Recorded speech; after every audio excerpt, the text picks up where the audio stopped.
To the LIVEcast. My name is Glen Scrivener, and we've already got Mr. Green in the chat. Hello from Houston, Texas. And Wendy Lomont has said, hello, Houston. Good morning from DC. So we've got a couple of Americans in the audience, and they are very welcome, especially as we are going to chat about some UK politics. And just when you thought it was US politics that grabbed all the glitz and the glamour headlines, no. Matt Hancock, the Health Secretary of the United Kingdom, he has provided us with our scandal for this week, and we're going to ask the question, what is it that he did wrong? Don't worry, we'll catch you up on all that's happened in the halls of power here in Westminster in the UK. I'm from Australia originally, and I'm living here in the UK, and we're broadcasting from the south coast of England. And usually I'm here with my co-host, Paul Feasey, and those who have been watching will know that 2 weeks ago, Paul's daughter, Libby, got very, very ill. In fact, during our recording of our livecast a fortnight ago, Libby was very unwell, and his mother was calling, and they originally thought it was pneumonia. She's now being taken to a children's hospital in London, Evelina, where she is being taken care of there. But she's had many emergency surgeries, including open heart surgery, and they've been constantly trying to drain her chest cavity of fluid. They think they're narrowing it down to what it is that is Libby's problem, but apparently it's such a rare condition. There are only 7 other patients in the literature who have Libby's condition or have come to people's attention as having this kind of condition. She's been incredibly unwell, but there have been thousands of people praying all over the world, and we thank you very much for those who've been praying through Speak Life and through coming to know about this topic here at Speak Life.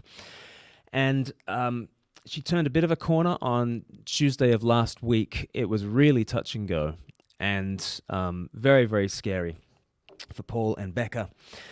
But she is a fighter, and she pulled through Tuesday night, and she's being taken off more and more of the machines and more of the medication, and she still needs our prayers. We still need to figure out exactly what's going on and how to best treat it. So please keep Libby Feasey in your prayers. Keep Paul and Becca Feasey, and Melody and Clara are their other 2 daughters. And just a huge burden for them to be going through at the moment. So Paul, if you're listening, and Becca, we are praying for you guys, and we will continue to pray for you, and get well soon, Libby Feasey.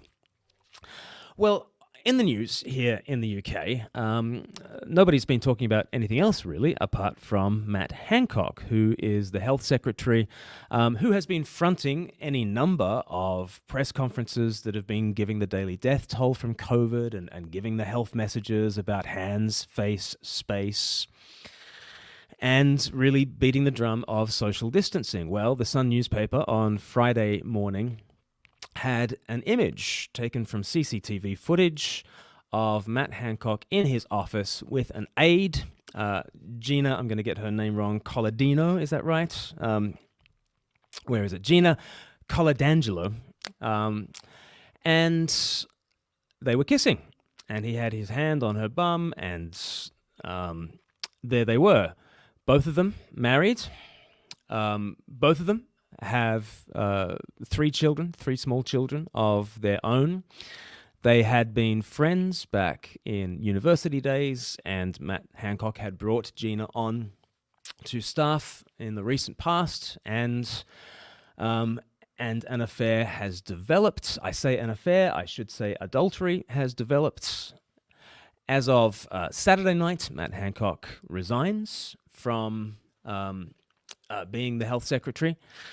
And he announces also that even 15 hours before the revelations on Friday, that he had ended things with his wife and he would move in with Gina.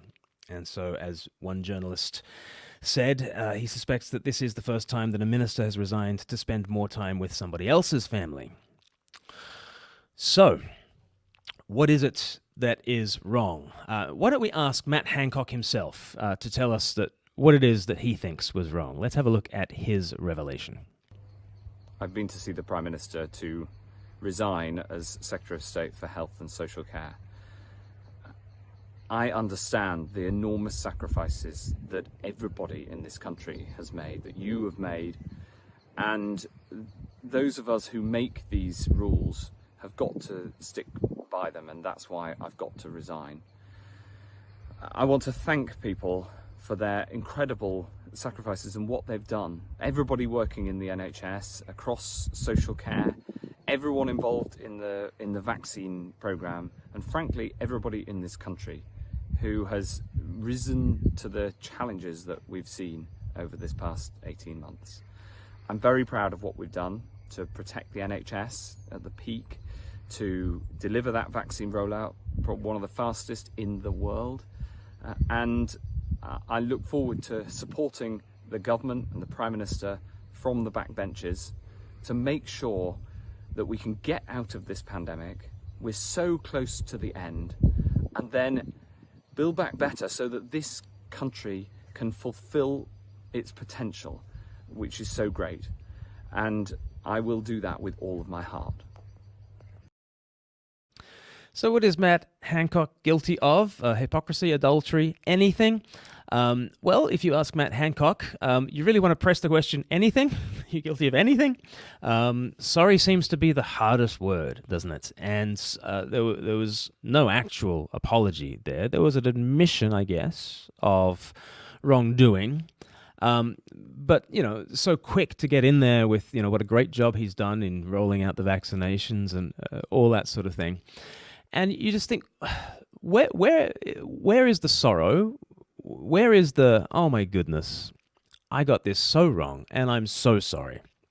Obviously, there is deja vu here in the UK because a year ago there was Dominic Cummings, who was the Prime Minister's chief aide and sort of press secretary, his spin doctor, and Dominic Cummings was caught driving all the way up to the north of the country and took a ride to Barnard Castle and all of that kind of stuff. And Dominic Cummings, again, when he held a press conference, the word sorry just was not there. It does not seem to be in his vernacular. It certainly does not seem to be in Matt Hancock's vernacular. And so what is the offense? What is the offense? Well, hypocrisy is definitely there. And I totally get it that a man who has been telling us and lecturing us that we need hands, face, space, that we need to enforce social distancing, a man who has presided over a regime in which you cannot be at the bedside of your loved one as they take their last breath, a man who has presided over regimes in which you cannot attend your grandma's funeral, or even closer loved ones than that, you cannot attend their funeral because of social distancing, because of the threat of COVID-19. And there he is, swabbing the mouth of Gina, and she likewise. And you just think, what a hypocrite. And the hypocrisy was compounded when you think that literally the day before this revelation broke, it's hard to believe, but on Matt Hancock's Instagram feed was this advertisement. I work alongside some brilliant women. If you're a woman who wants to get involved in politics, swipe up. Can you believe? Can you believe that was on his Instagram feed the day before this breaks? And actually, that would have been the day that he told his wife that he was leaving her. On the day he tells his wife he's leaving her, his Instagram feed says, "I work with some brilliant women. Join me." What is Matt Hancock's crime here? It's definitely hypocrisy is there. And I totally get the hypocrisy thing. It's a very Christian thing to notice the sin of hypocrisy. It seems like Jesus kind of coined the phrase. Before Jesus, the word Hippocrates would conjure up images of the masked actor in the Greek tragedy and comedy. The actors would step to the front of the stage, and you would know if it was a comedy because they would be wearing a comedy kind of a mask, and you would know it was a tragedy because they wore a tragedy kind of a mask. And it's this word for masked actors. Jesus comes onto the stage, and he points to the holiest looking people on planet Earth, and he says, actors, the lot of them, hypocrites. They are whitewashed tombs. They are broods of vipers. And this is extraordinary stuff. This is blistering stuff. He's saying to Jewish people, who are the ones who really took God seriously, but he'd said to the Hebrews of Hebrews, he said about the Pharisees, that these ones who had the strictest of all moral codes, these guys were just actors. They're just fakers. They do not practice what they preach. He says that in Matthew chapter 23, and that has stuck, and that has absolutely shaped our values today. We now take it for granted that leaders should not lord it over us, but they should serve. Because Jesus says in Mark chapter 10, you know the rulers of the Gentiles, how they lord it over you. But whoever would be greatest among you must be your servant, for even the Son of Man did not come to be served, but to serve and to give his life as a ransom for many. In the Old King James translation, it's even the Son of Man did not come to be ministered unto, but to minister and to give his life as a ransom for many. And that word minister is now what we call people like Matt Hancock. He is a minister. He is a servant because Jesus Christ and him alone, he has taught us that our rulers must serve. And that Matt Hancock's boss is, in fact, Boris Johnson, the Prime Minister. Right? The Prime Minister is the one first in the queue to minister to you, the first in the queue to serve you. What an extraordinary thing. You know, when Jesus was born, Caesar Augustus was on the throne, and he was called Son of God and Savior. The God that Caesar Augustus was son of was Julius Caesar, and Julius Caesar's, great feats were things like the Celtic genocide, where he killed 1 million Gauls and enslaved a further 1 million Gauls. And even if those figures are inflated, they are inflated as a boast. They are not a blemish on his record. They are part of his greatness. Indeed, they are part of his godness. Julius Caesar is a god because he kills so many people, because he does what great men do. They do what is necessary. Julius Caesar was God. Caesar Augustus, Octavian, he was the adopted son of Julius Caesar, and so he was the son of God, a son of God anyway, a son of the gods. And Caesar Augustus, he killed 300 senators and 2,000 more aristocrats in order to secure his throne. Those were his deeds of greatness. The rulers of old called themselves gods. Our rulers call themselves servants. Wow. Right? What a revolution. What an incredible revolution. How is such a revolution possible? It is simply because of Jesus Christ.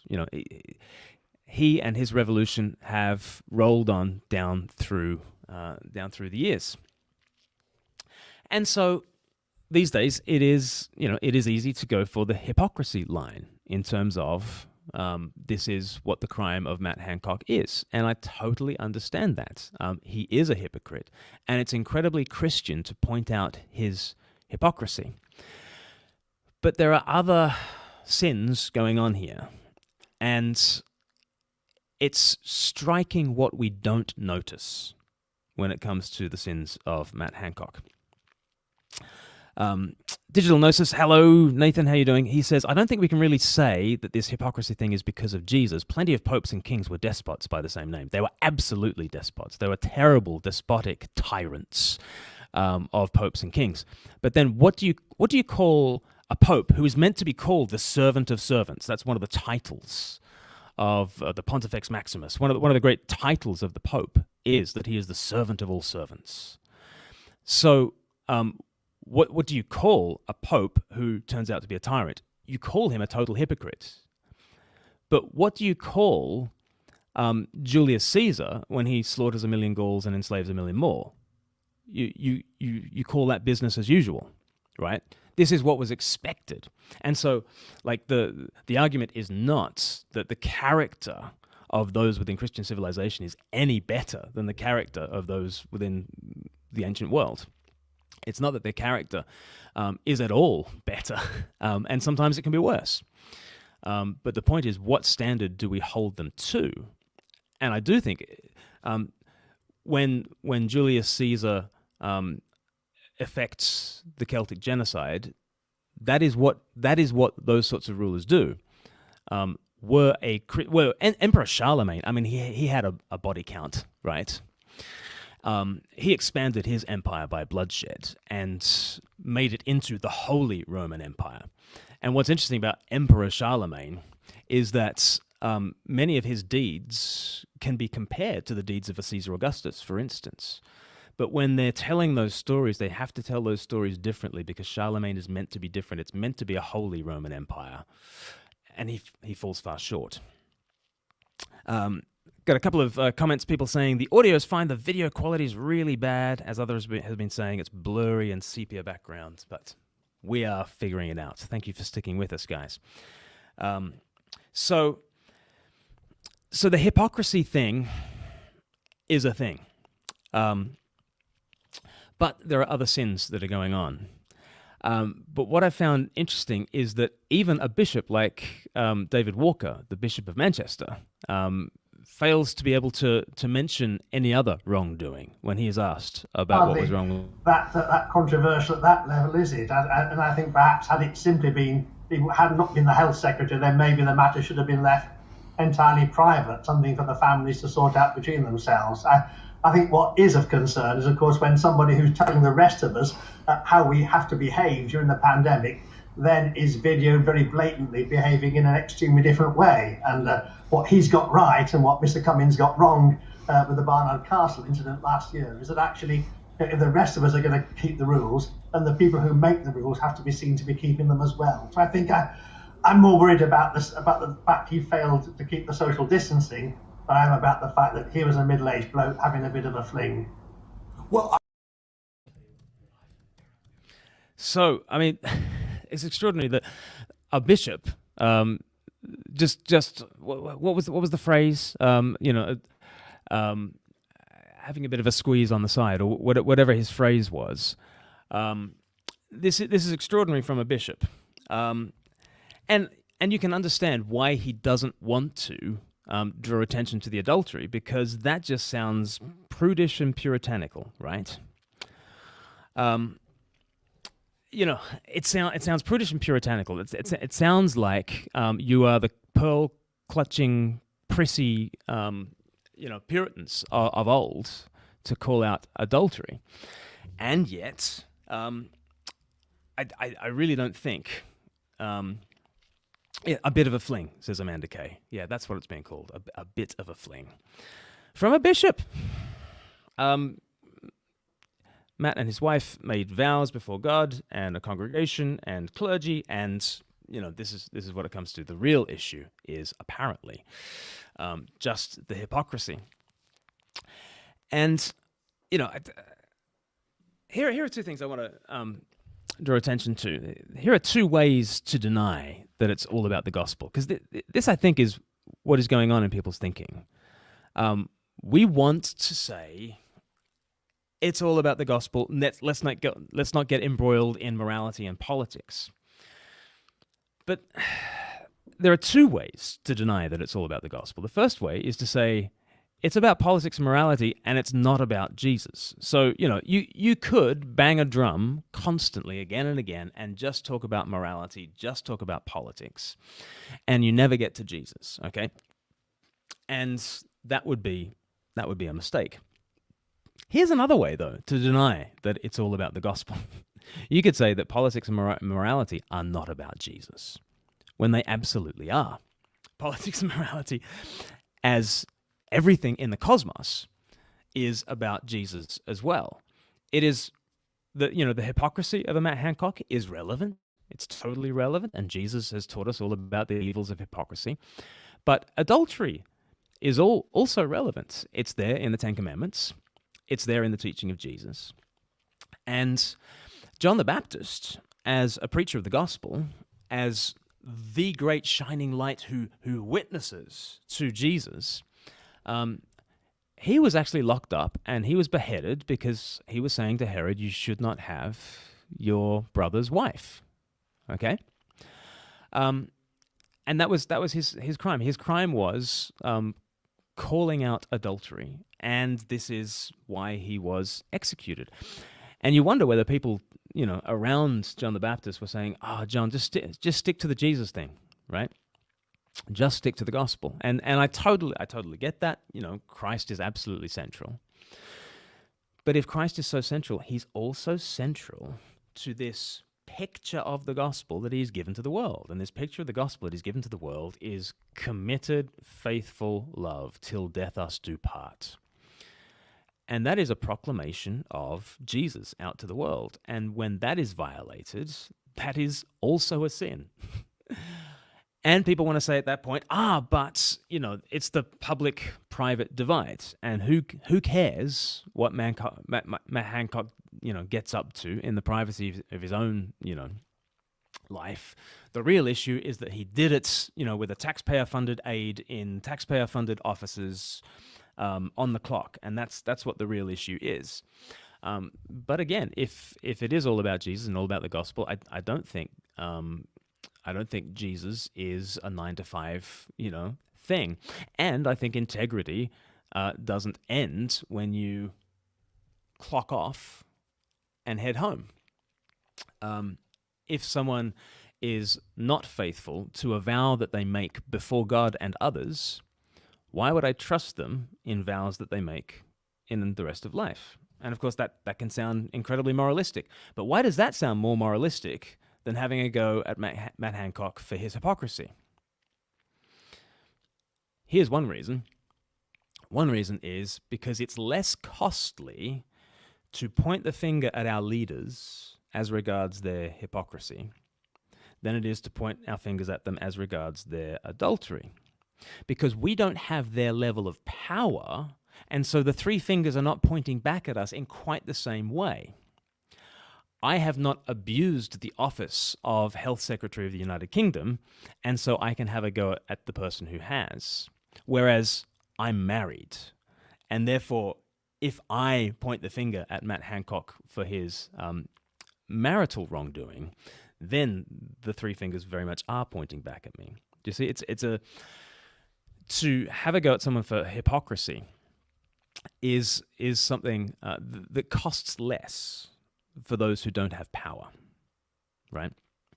And so that's one reason why we're not so keen on going down the route of talking about Hancock or raising the issue of adultery. And a massive issue is that we don't want to appear like pearl-clutching prudes. We just don't.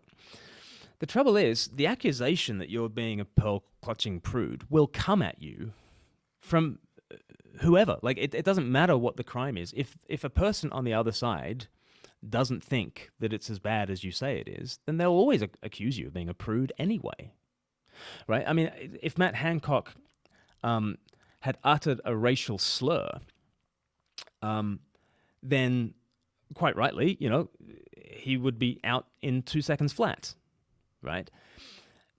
Someone on the other side might say, it's hard to imagine, but they might say, it's just a word, get over it, right?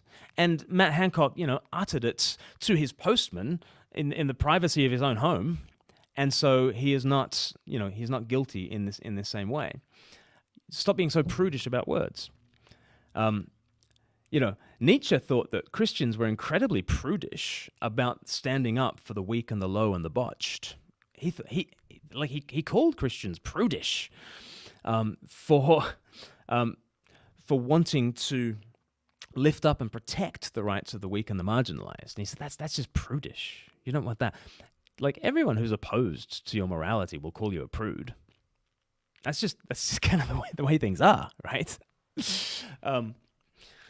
What I really appreciated, I don't know if people caught this, was in the Daily Mail, Sarah Hill wrote this. Sarah Hill is the wife of Michael Gove, and she really got under the skin of the psychology of what's going on with adultery. And I found this really fascinating. She said, ministers are surrounded by people telling them how brilliant they are. Their departments treat them like feudal barons. Their every whim is treated as law.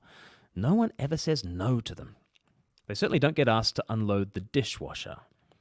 And after a while, it changes them. It becomes increasingly difficult for anything to compete with the adrenaline of power.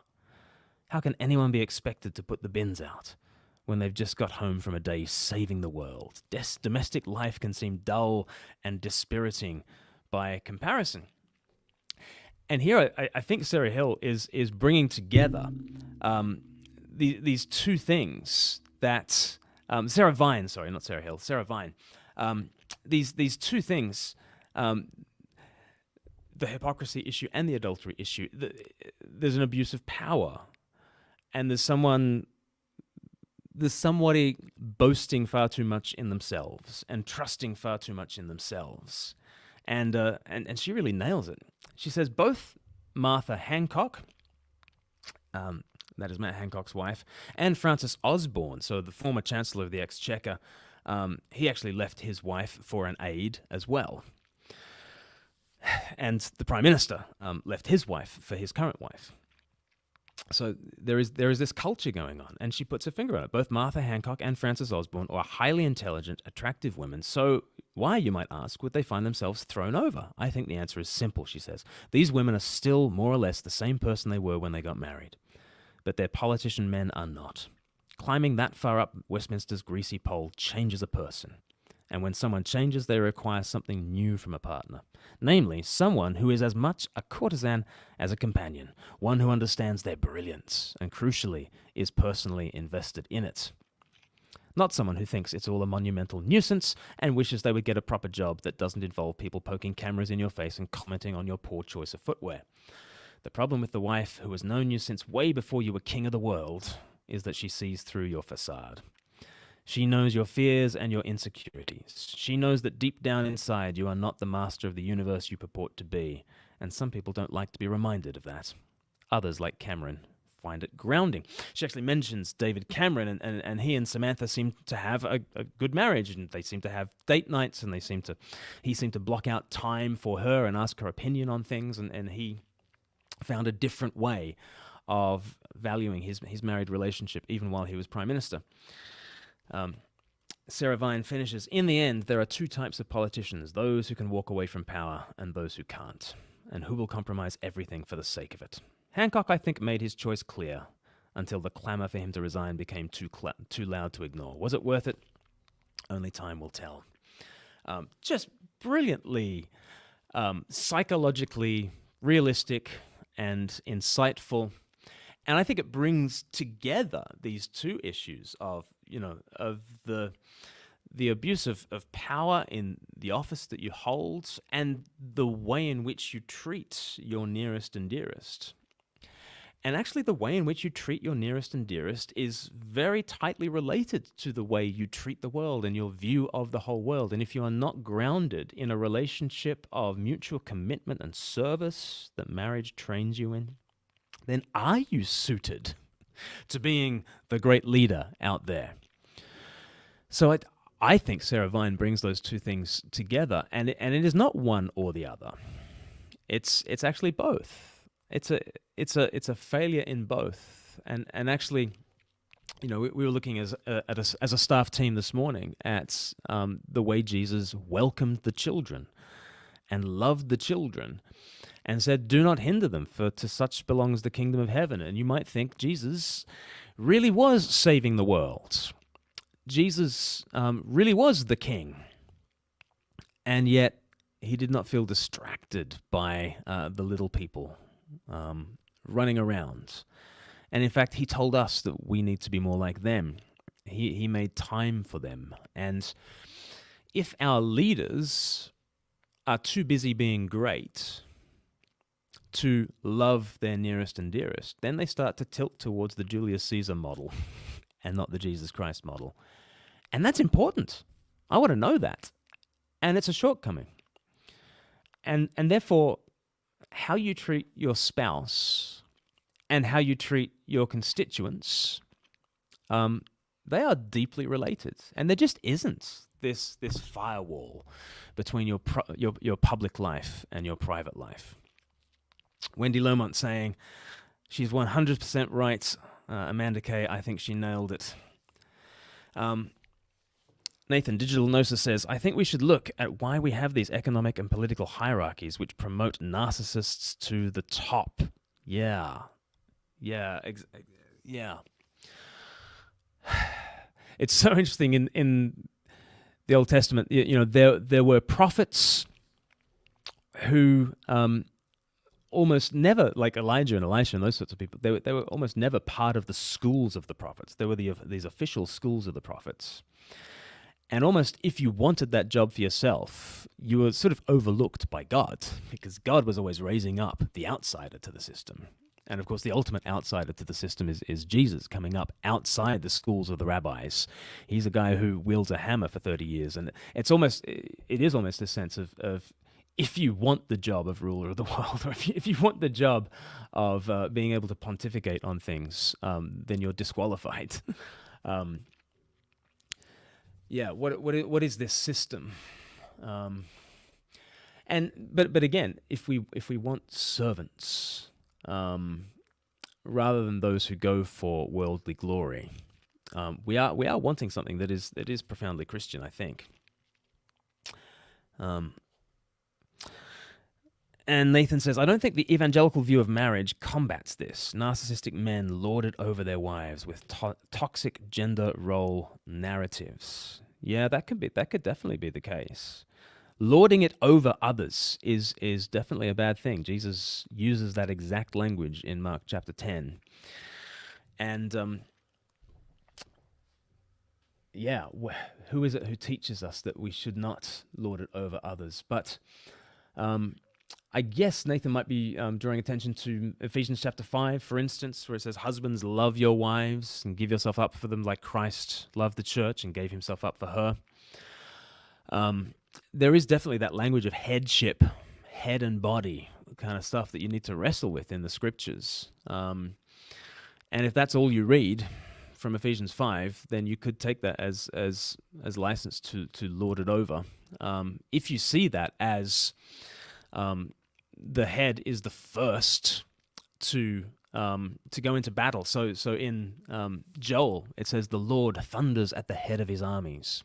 So the Lord is head in that he is the one who takes on the battles first and bears the brunt of that. And so I think headship for me means prayer, right? I'm the first one who needs to be deep in prayer for my family.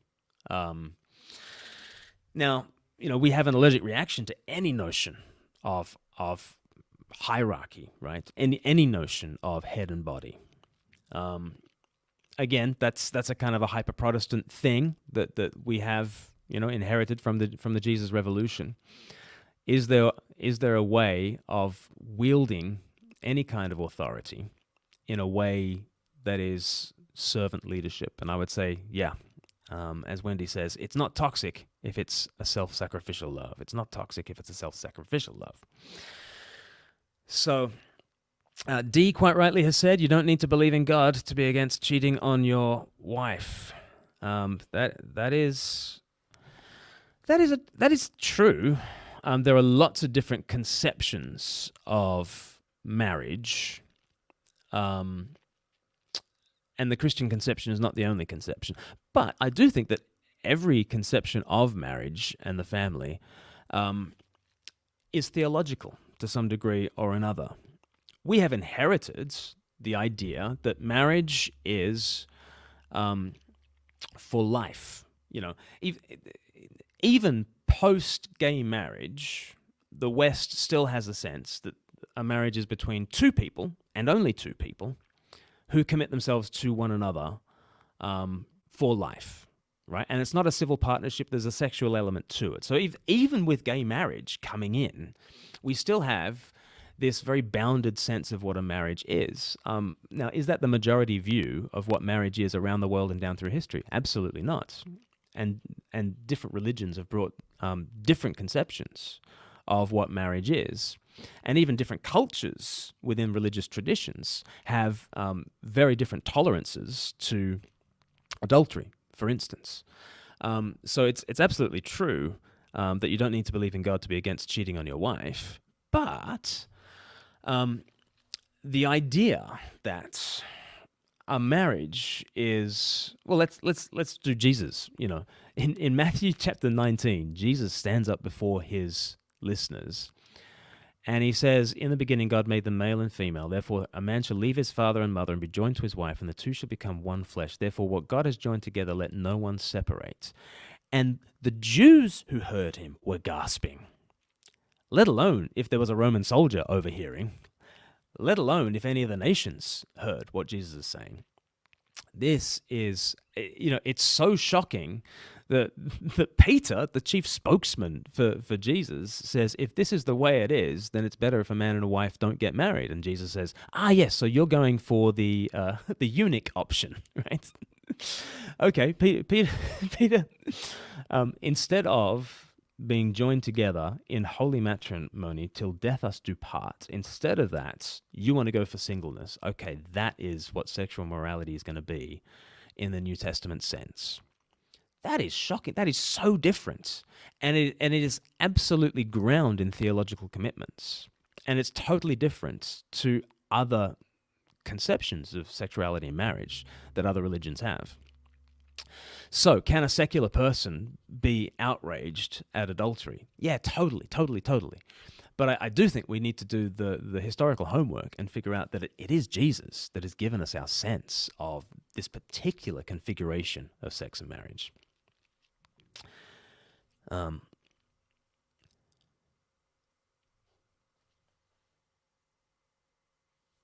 Yeah, Philip Benjamin says, about the Bishop of Manchester, his comments are extraordinary. Will the Anglicans watching this program call for his resignation? I certainly want to call for a retraction of this comment. I've been checking his Twitter since then, and perhaps people can check. I haven't checked since about midday to see if he's made any further comments, but certainly as of midday today, he hadn't retracted his comments about that, which is pretty extraordinary. Now, I've talked about ways in which we should say it's all about the gospel, and you can deny that it's all about the gospel by saying it's about politics, morality, and not about Jesus. So that would be to enter into the culture wars and just talk about morality and politics the whole time. Well, no, let's be Jesus people. But there's another way of denying that it's all about the gospel, and that's to say that politics and morality are not about Jesus, and they are. And actually, what I'm calling Matt Hancock to, and what I think we should all be held to, is not some neutral standard, some kind of vanilla, non-religious morality, because I actually don't think there is such a thing. I think all conceptions of ultimate value are theological, and so I am calling Matt Hancock and everyone who is married, certainly who gets up in a church and makes vows before God. Yeah, I would hold them to be faithful to a Christian account of marriage, and I think that's good.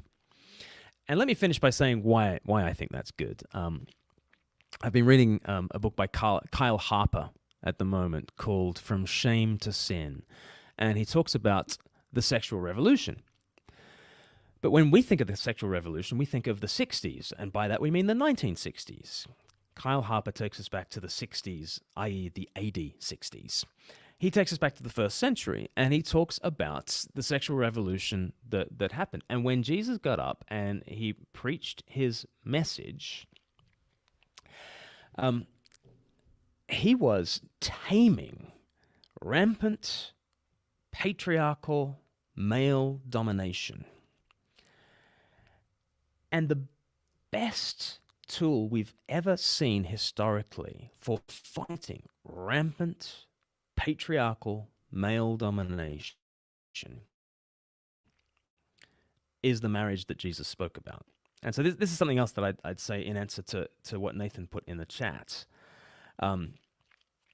When Jesus says to a whole bunch of men, and Peter is right there, and he's a bloke, he's a fisherman, he speaks his mind, and he's married, and Jesus says, Peter, you are tied to your wife, and you are tied to the offspring that you have with your wife for life. There is no getting out of this thing.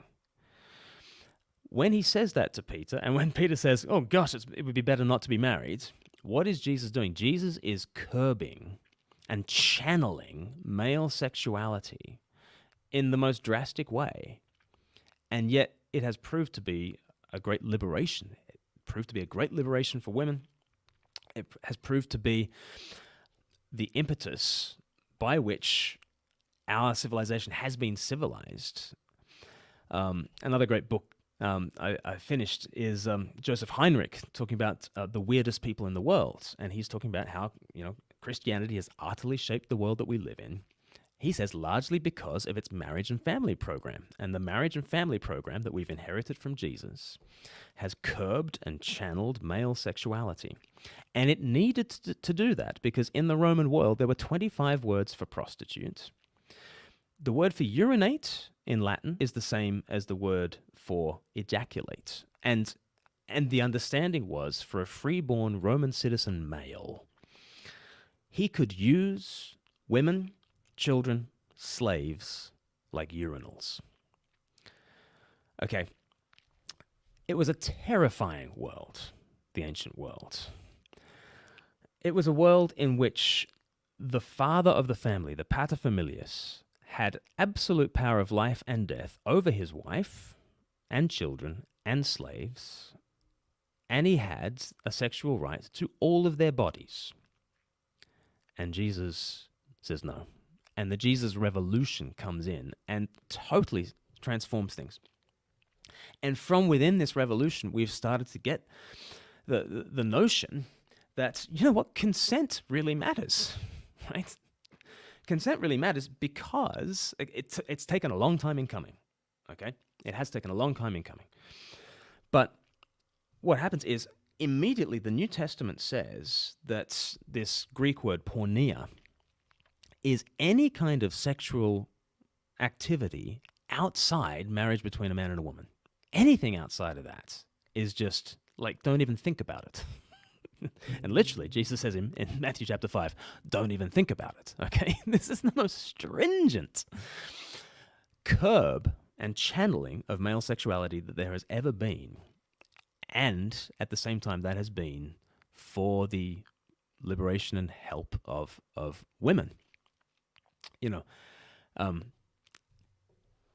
Rodney Stark wrote The Rise of Christianity, and then later he wrote the Triumph of Christianity, and he writes, look, in the first 3 centuries of the Roman Empire, Christianity was overwhelmingly flocked to by women over men. And he says, when you understand the difference, you understand why. And he says, after he studied things, he says, I don't know why every woman didn't become a Christian, given, what was going on. And it's a good thing, right? It's a good thing because here is this cosmic romance that is being given to the world, okay?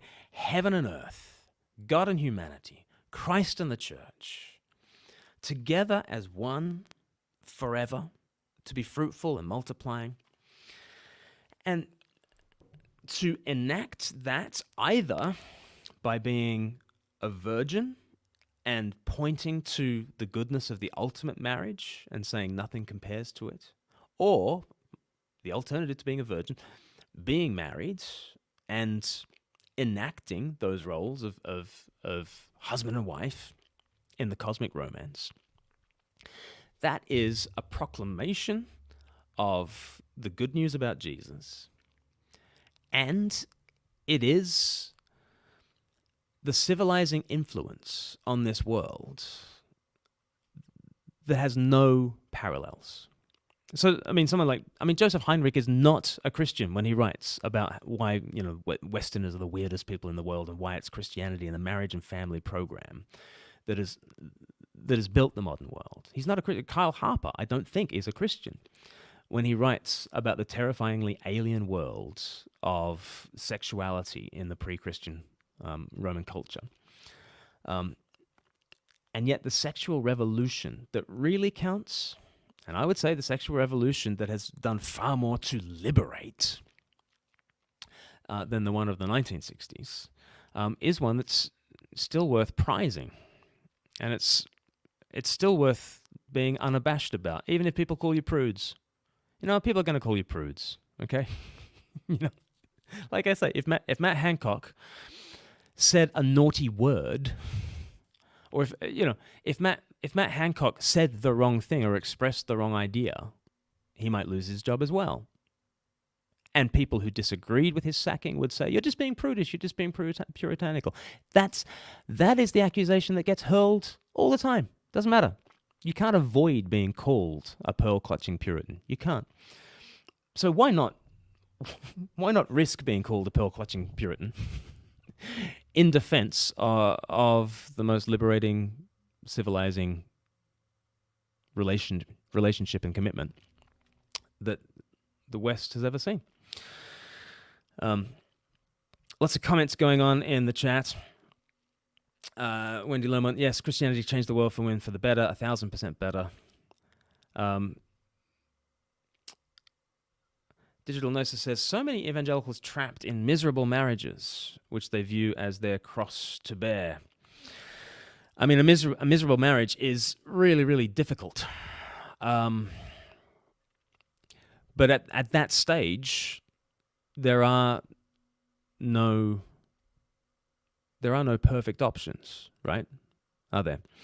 A miserable divorce can also be difficult. And I'm not saying there are no grounds for divorce. The Bible absolutely speaks of different grounds that there might be for divorce. But to have a vow and to have an institution where written into it is the language of the love song, the language of "I'll be there for you," right? I would do anything for love, but I won't do that. The language of the love song of forever is actually a romantic vision. And are there such things as miserable marriages? Yes. Are there such things as miserable divorces? Yes. Is life messy? Yes. I would agree, though, actually, Nathan, when you say if you feel like your marriage is a cross to bear, that's really difficult. Having counseled lots of people through difficult stages in their lives and in their marriages, if it starts to be a cross to bear, then yeah, that's difficult. But as a friend of mine kind of says, he was counseling a couple, and the man said to him, the pastor, "I just don't love her anymore." And he said back to her, "Then start." Right?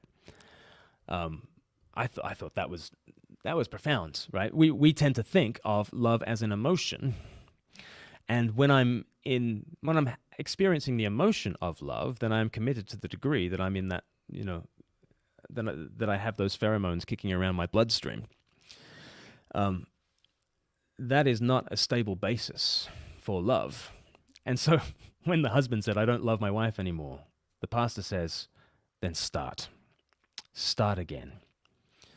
And Dietrich Bonhoeffer, he wrote this wedding sermon for his sister who was getting married, and he was hoping to be able to get out of prison for this, wedding. And as it turned out, he wrote the sermon as a letter to his wife, and he ended up being hanged by the Nazis. But this letter, this sermon, said, up until now, your love has been the foundation of your marriage. And what he means by that, the feelings that you have for the other person, they might bring you to the point of getting married. Your love has been the foundation for your marriage. So your feelings have brought you to the point of making the commitment. But then he says, from now on, let your marriage be the foundation of your love. And I think there's something very profound about that. Your feelings get you into church. They get you to the service. They get you to having the wedding. But then it's the institution. It's the thing. It's the covenant. It's the commitment then that is the foundation for your love. And interesting, as I've been reading about the Roman Empire and marriages, it's not as though like it was mainly arranged marriages. There wasn't this idea of love marriages. In the Christianized West, we've come to have the idea that you choose your spouse and consent is all important. Well, it's part of the Jesus revolution. But it's not the case that in cultures with arranged marriages that they are loveless marriages. And actually the goal, whether it's in a traditional culture around the world today or whether it's back in the first century in the Roman world, there were love marriages. And the idea was the commitment came first and the love followed. And I totally see why getting trapped in a marriage with someone who you simply do not love, why that is a very frightening prospect. It's so frightening that Jesus says, hey, look, if marriage is not for you, there's this better thing called singleness. Go for your life. I totally see how getting trapped in a loveless marriage can feel terrible. But the alternative is to boil down all our relationships to the strength of our present tense feelings. And there's a very good reason why the marriage service, certainly in the Book of Common Prayer and in the English tradition, the vows are not "I do," right? The vows in the Book of Common Prayer are "I will," right? You make a promise, for better, for worse, for richer, for poorer, because of course you do love your wife on the day you get married to her. She looks $1 million, of course, right? I was at a wedding and the groom gave this speech and he thought he was being romantic. I thought he sounded threatening. He said, he addressed his wife in this speech and he said, her name was not Laura, but he said, Laura, I just looking at you today, if you look like this, if you continue to look like this, I know that I will never have a problem loving you for the rest of my life. If you continue to look, that's right. If you continue to look in our marriage the way you look today, then I will have no problem loving you for the rest of my life. And people were sighing, like in the room. They went, "Oh, isn't that lovely?" Like that sounds like a threat to me. I do think, for better, for worse, for richer, for poorer, that is the pathway to real romance. But other views are available. And so lively chat going on. Thank you guys so much for continuing to chat there. I think we might leave it there. Do hit like and subscribe to the YouTube channel. We've got videos coming out every week. We've got another clip from our Reset series and an interview that I did with Jonathan Pajot that's coming out very soon. We've got other clips from our Reset series coming out, so do click like or subscribe, or both, please. And if you tap the bell, then you'll be reminded of our videos as they come out. If you're listening to this on podcast, then please do subscribe to us there and give us a rating and review. That would be really, really helpful.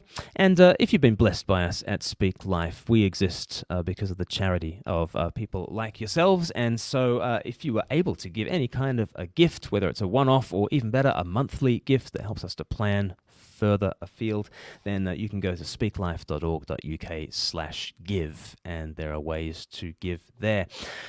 But guys, thank you so much for joining us. Please do keep on praying for Libby Feasy, and we will keep you updated on all that's going on with her. But until next time, God bless, and we'll see you soon.